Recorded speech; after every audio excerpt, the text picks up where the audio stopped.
এই থালাটা দেখো ভাই রে, খালি খাওনে জিনিস না।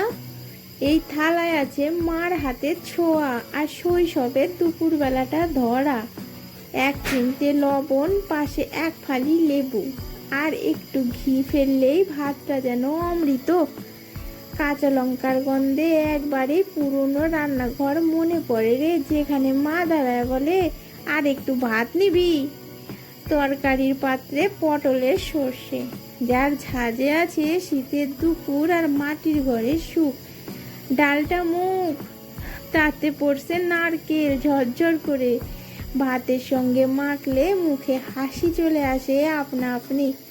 আলু ফুলকপির রসা, আর তারপরে আলু দিয়ে আর ধোকার ডালনা। ওরে বাবা, একদম ঠাকুরদির মতো বানানো যেন।